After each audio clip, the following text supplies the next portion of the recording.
Next chapter है valuation of goodwill. Valuation of goodwill में हम लोग टोटल 5 अलग अलग मेथड से गुडविल का वैल्यूएशन करेंगे। इसके पहले हम लोग देख चुके हैं कि गुडविल क्या होता है, गुडविल का टाइप्स क्या होता है, ये सारा हमने देख चुके हैं। अब यहाँ पर हम लोग मैथमेटिकल टर्म्स को सॉल्व करेंगे और गुडविल का वैल्यूएशन किस तरीके से होता है उसको देखेंगे। तो उसके लिए हमारे पास टोटल 5 मेथड है। Number 1 simple average profit method, दूसरा है weighted average profit method, third है super profit method, then fourth है capitalization of average profit method और एक है capitalization of super profit method. तो वन बाय वन हम लोग देखते हैं कि हर एक मेथड में किस तरीके से क्वेश्चन को सॉल्व किया जाता है। देखते हैं सिंपल एवरेज प्रॉफिट मेथड क्या तरीका होता है क्वेश्चन को सॉल्व करने का। देखो सिंपल एवरेज प्रॉफिट मेथड में गुडविल का फार्मूला क्या होता है। गुडविल इक्वल टू होता है average profit into number of year purchase, ये हमारा फॉर्मूला है। तो सबसे पहला स्टेप होगा हम एवरेज प्रॉफिट निकालेंगे और नंबर ऑफ़ ईयर परचेज हमेशा क्वेश्चन में दिया हुआ रहेगा, दोनों को मल्टीप्लाई कर दोगे तो आपका गुडविल का वैल्यू आ जाएगा under simple average profit method में। तो पहला स्टेप होगा हमारा एवरेज प्रॉफिट निकालना। एवरेज प्रॉफिट कैसे निकाला जाता है, तो जितने ईयर की प्रॉफिट दी रहेगी उसको जोड़कर नंबर ऑफ़ ईयर से डिवाइड कर देंगे। लेट अस सपोज 5 साल की प्रॉफिट दी हुई है तो सारे प्रॉफिट को ऐड करके 5 से डिवाइड करेंगे तो एवरेज प्रॉफिट आ जाएगी। यदि 4 साल का प्रॉफिट दिया हुआ हो तो सारे प्रॉफिट को जोड़कर 4 से डिवाइड करेंगे, मतलब जितना ईयर का प्रॉफिट दिया हो उसको नंबर ऑफ़ ईयर से डिवाइड कर दीजिए, आपका एवरेज प्रॉफिट आ जाएगा। लेकिन अब सिंपल सा क्वेश्चन नहीं रहेगा, कई बार कुछ एडजस्टमेंट भी दिया हुआ रहेगा, तो हमको एडजस्टमेंट को एडजस्ट करने के बाद का जो एक्चुअल प्रॉफिट होगा उसका एवरेज निकालेंगे। तो उसके क्वेश्चन बनाकर देखेंगे तब आपको पता चलेगा। तो ये फार्मूला को फॉलो करते हुए चलिए देखते हैं क्वेश्चन बनाकर कि ये सॉल्व कैसे होता है। देखिए जैसे एग्जांपल ले रहे हैं, X purchase Y business with effect from 1st January 2019, it was agreed between the parties that the firm goodwill is to be valued at 3-year purchase. 3-year purchase मतलब ये number of year purchase दिया हुआ है 3 years of normal average profit of the last 3 year और 3 साल की profit भी हमारे पास दी हुई है। The profit of Y's business for the last 3 year where 3 साल की आपके पास प्रॉफिट दी हुई है 2016-17 और यहाँ होना चाहिए 18, गलती से लिखा हुआ है 19, इट शुड बी 18। तो 16, 17, 18 की प्रॉफिट है और उसके अंदर कुछ कुछ एडजस्टमेंट भी दिया हुआ है। जैसे देखो 2016 की प्रॉफिट है 5,20,000 including an abnormal gain of 80,000। उसके बाद है 2017 की प्रॉफिट है 6 lakh after charging an abnormal loss of 1 lakh rupees और 2018 की प्रॉफिट है 3,80,000, उसमें है excluding 40,000 as insurance premium required for forms property. तो ये सब कुछ एडजस्टमेंट है, उसको एडजस्टमेंट करने के बाद का एक्चुअल प्रॉफिट निकालेंगे और उसके बाद उसको एवरेज करेंगे। तो देखते हैं किस तरीके से बनेगा। बोला है calculate value of forms goodwill. तो गुडविल निकालने के लिए अपना सेम वही फार्मूला होगा average profit into number of year purchase. तो पहला स्टेप होगा हमारा एवरेज प्रॉफिट फाइंड करना। तो यहाँ पर लिखेंगे कैलकुलेशन ऑफ एवरेज प्रॉफिट।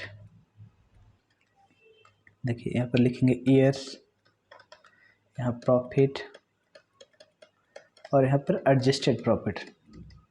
तो 3 साल की प्रॉफिट अपने पास दी है 2016, 17 और 18।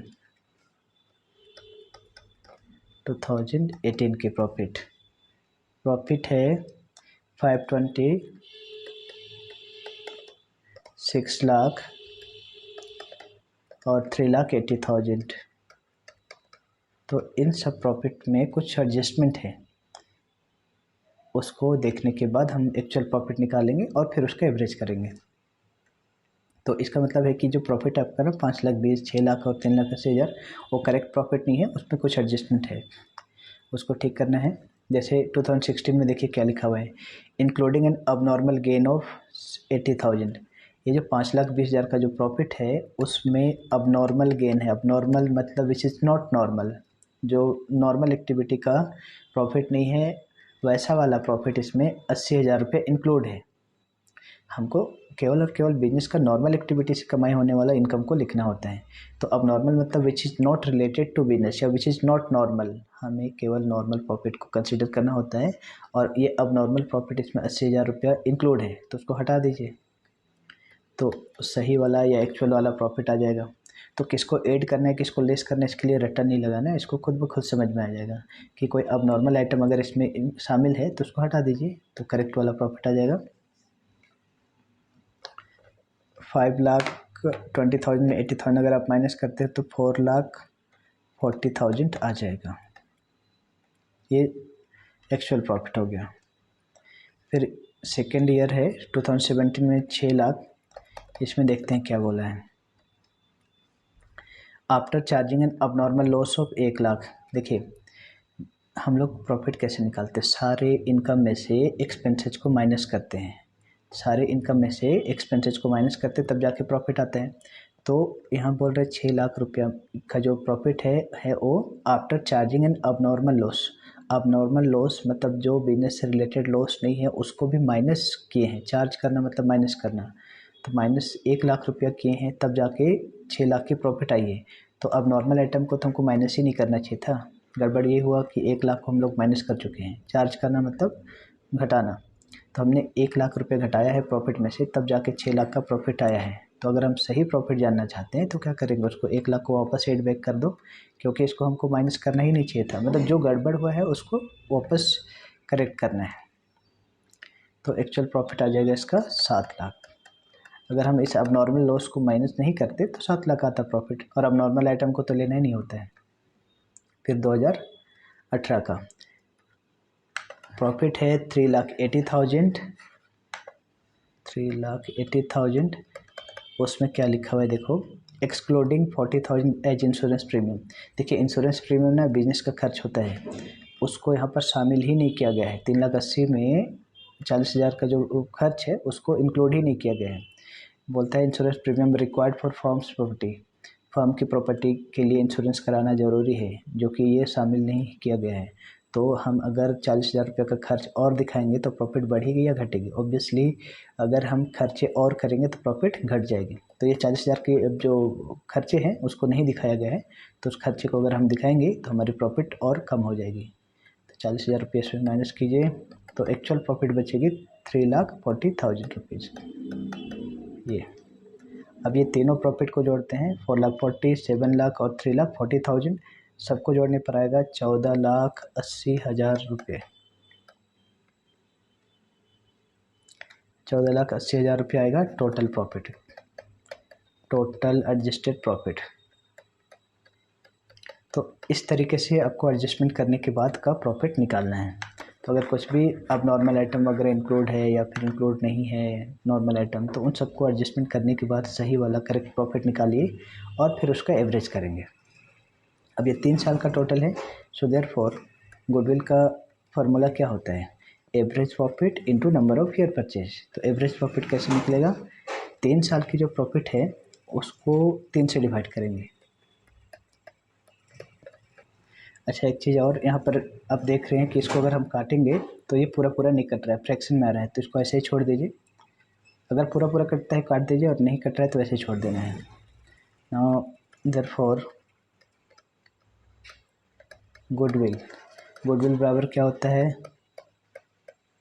Average profit into number of year purchase. तो एवरेज प्रॉफिट आपका है 14,80,000 डिवाइडेड बाय 3, और number of year purchase question में दिया हुआ रहेगा। तो देखो क्वेश्चन में दिया हुआ है goodwill is to be valued at 3 year purchase, तो नंबर ऑफ ईयर परचेज है 3 ईयर, तो इसे आप 3 से मल्टीप्लाई कर दीजिए बस। तो ये 3 कैंसिल हो गया, तो आपका गुडविल का वैल्यू आ गया 14,80,000 rupees. This is the value of goodwill. तो बहुत आसान है आपको सिंपल एवरेज प्रॉफिट मेथड में गुडविल का वैल्यू निकालना। तो सिंपल एवरेज प्रॉफिट मेथड में आपने सीखा गुडविल कैसे निकलता है। तो सबसे पहले एवरेज प्रॉफिट निकालते हैं और उसको नंबर ऑफ ईयर से मल्टीप्लाई करते हैं। एवरेज प्रॉफिट निकालने से पहले देखते हैं कि कोई एडजस्टमेंट तो नहीं है। अगर कोई एडजस्टमेंट लिखा हुआ है तो उसको एडजस्ट करने के बाद एडजस्टेड प्रॉफिट जो निकलेगा उसका टोटल करो और जितना साल का प्रॉफिट है उसे डिवाइड करो, जिससे हमें एवरेज प्रॉफिट आ जाएगी और फिर नंबर ऑफ़ ईयर परचेज से मल्टीप्लाई कर देंगे। तो सिंपल तरीके से आपका सिंपल एवरेज प्रॉफिट मेथड में गुडविल की वैल्यू निकल जाएगी। तो ये है पहला मेथड।